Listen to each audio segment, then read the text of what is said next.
Hi guys, it's Claire. Welcome back. So a couple weeks ago, a lot of people were making videos about their reading resolutions and reading plans for 2018. And while I don't have a specific list of reading goals for 2018, one of my ongoing projects in the few years since I graduated college is to go back and finish reading some of the books that I was assigned to read in class but never had a chance to read in full, which is a lot of the books that I was assigned. I think that my mantra in college was you can't do all the reading, and I'm also a slow reader.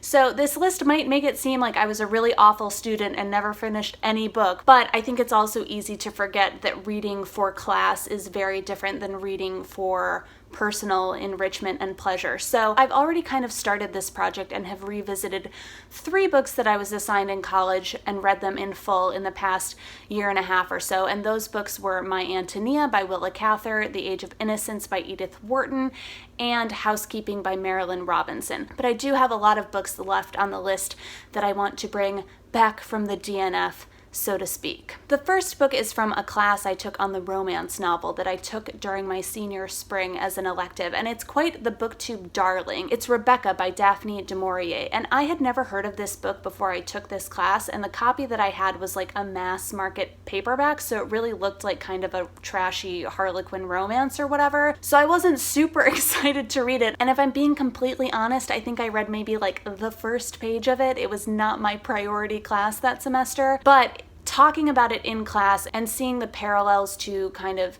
some Victorian literature and the Brontes in particular really made me interested in it, and also people on BookTube are like gaga for Daphne du Maurier, so I do want to read Rebecca this year, maybe as an audiobook because I've heard good things about that. Next up, I have 2 books from a class I took on Tolstoy and Dostoyevsky, and this class somehow fulfilled my ethical reasoning gen ed requirement. The syllabus was really great, very ambitious, which is why I didn't finish reading most of the books on it, but the first book from that class that I want to revisit is Notes from Underground by Dostoyevsky, and in general, while taking this class, I found that I kind of preferred Tolstoy over Dostoyevsky. I do want to read both of them, and I think Notes from Underground is a little bit easier to tackle than, say, The Brothers Karamazov, which is something for like far down the road. The second book from that class that I definitely want to read is Anna Karenina by Tolstoy. And this is a book that I've tried reading twice now. I think the last time I started it, I got like 100 pages, 150 pages into it.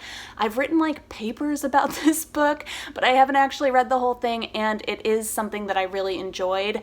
And I think I just need to find a time this year when I'm feeling ambitious and in the mood for it, because I have a feeling that I'm really gonna like it. Next up is a book from a class I took on protest literature, and that is The Fire Next Time by James Baldwin. And this book really proves that no book was too short for me to DNF while I was in college. It's really embarrassing, but I definitely want to read this. I want to read more Baldwin, and I think this is the best place to start. And also, he's just so influential on a lot of writers today, and I've read a lot of Ta-Nehisi Coates who cites Baldwin as a major influence, so I think it's just essential reading. Another book from that protest lit class is The Things They Carried by Tim O'Brien, and I don't think this book was actually on the syllabus, but I chose it as something to write about for a final paper, and I wrote about the story in here called How to Tell a True War Story, which I absolutely love, but I haven't actually read this whole book in full. It's a book based on Tim O'Brien's experiences in the Vietnam War, and it's just beautifully written and just has really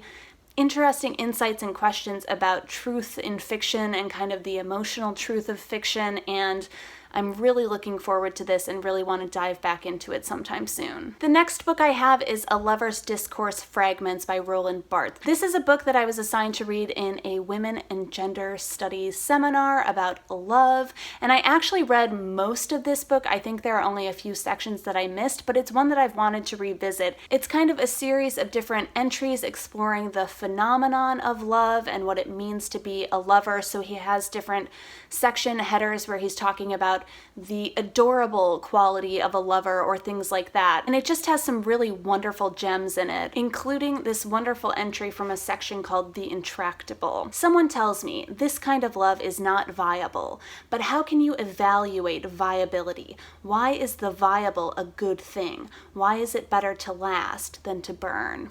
So just great stuff in here. Next up, I have Tender is the Night by F. Scott Fitzgerald, which I was assigned to read for a class on the American novel. And I just finished rereading The Great Gatsby for the first time since high school, which was a really interesting and wonderful experience and reminded me of what a fantastic writer on a sentence-by-sentence level F. Scott Fitzgerald is and how much I like his writing. So I definitely want to explore more of his books and writings this year. Then I have To the Lighthouse by Virginia Woolf and In Search of Lost Time by Marcel Proust.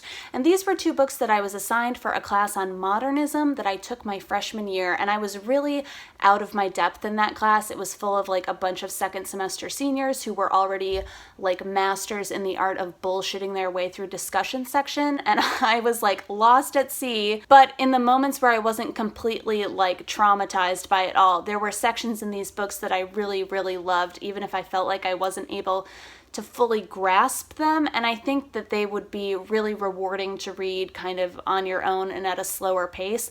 So these are definitely on my list for 2018. And lastly, as kind of a bonus, I want to go back and revisit a book that I started reading over a spring break in college but didn't quite have time to finish, and that is the autobiography of Malcolm X. And I read this over a spring break when I was taking a class on African American studies, and in high school I really didn't learn anything about Malcolm X, and it wasn't until college that I was kind of exposed for the first time to his writings and speeches, and it made me really interested in learning more about him. And I got about halfway through this book and was just so struck by how a book written in the early 1960s felt so relevant still to today. So those are the books that I'm hoping to bring back from the DNF in 2018.